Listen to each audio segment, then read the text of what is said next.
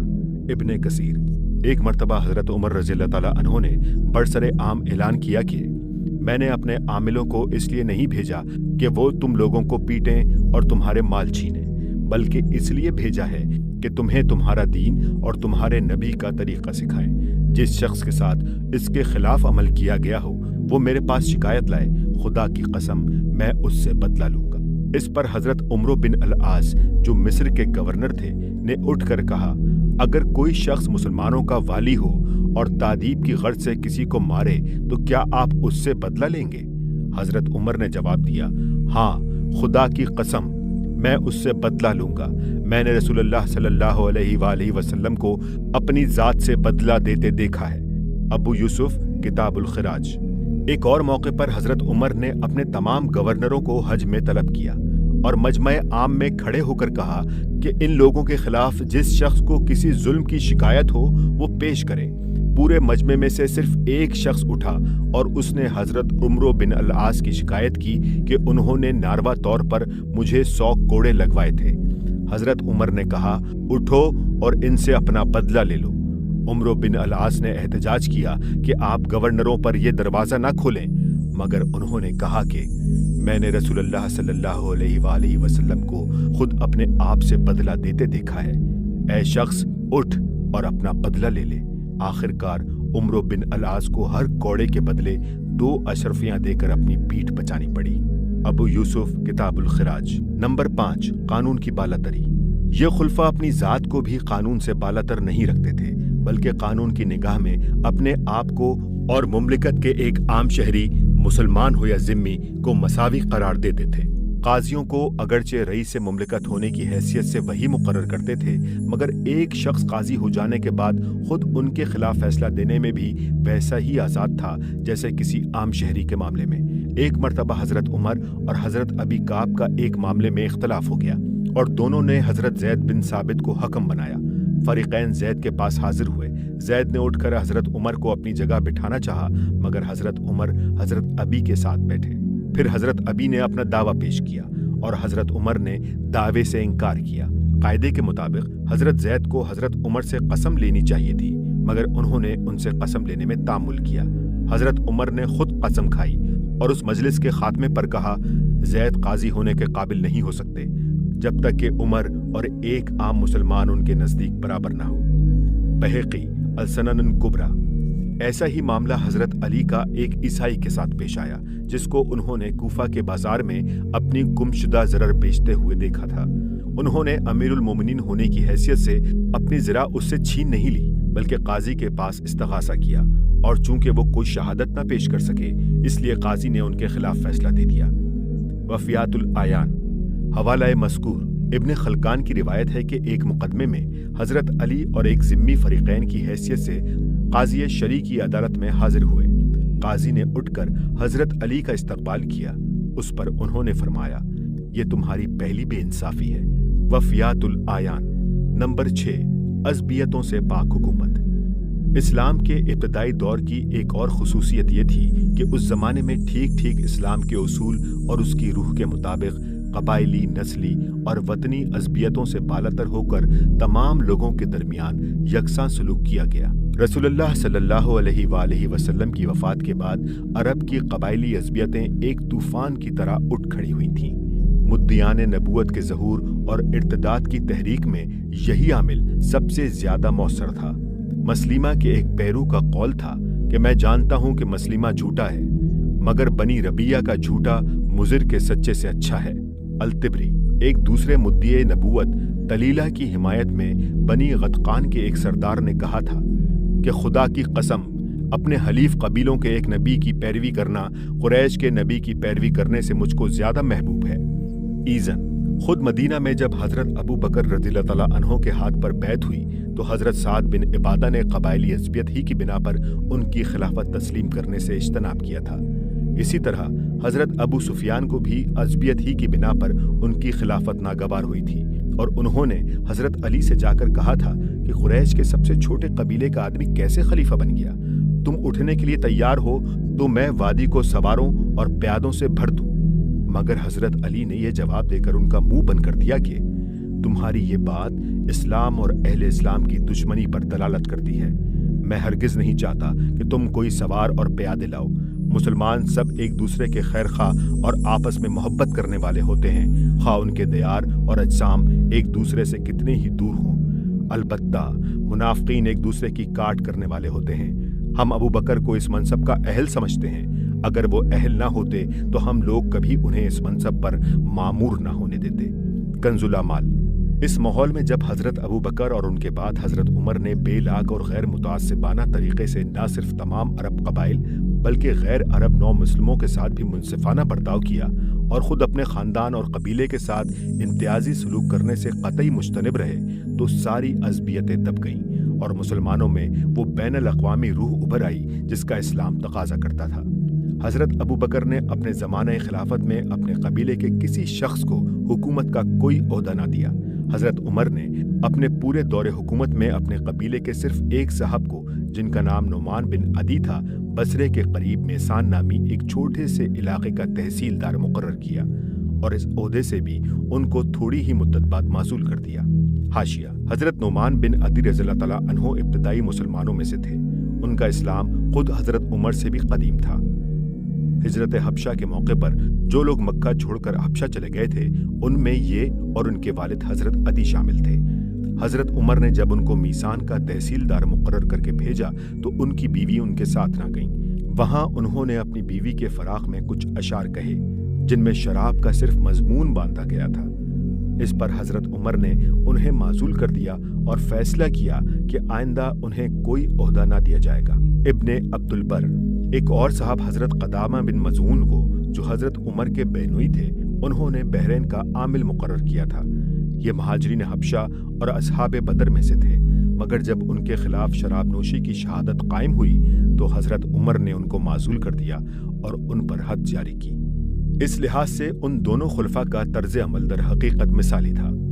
حضرت عمر کو آخری زمانے میں اس بات کا خطرہ محسوس ہوا کہ کہیں ان کے بعد عرب کی قبائلی عصبیتیں، جو اسلامی تحریک کے زبردست انقلابی اثر کے باوجود ابھی بالکل ختم نہیں ہو گئی تھیں، پھر نہ جاگ اٹھیں اور ان کے نتیجے میں اسلام کے اندر فتنے برپا ہوں۔ چنانچہ ایک مرتبہ اپنے امکانی جانشینوں کے متعلق کہا، اگر میں ان کو اپنا جانشین تجویز کروں تو وہ بنی ابی معیط بنی امیہ کو لوگوں کی گردنوں پر مسلط کر دیں گے اور وہ لوگوں میں اللہ کی نافرمانیاں کریں گے۔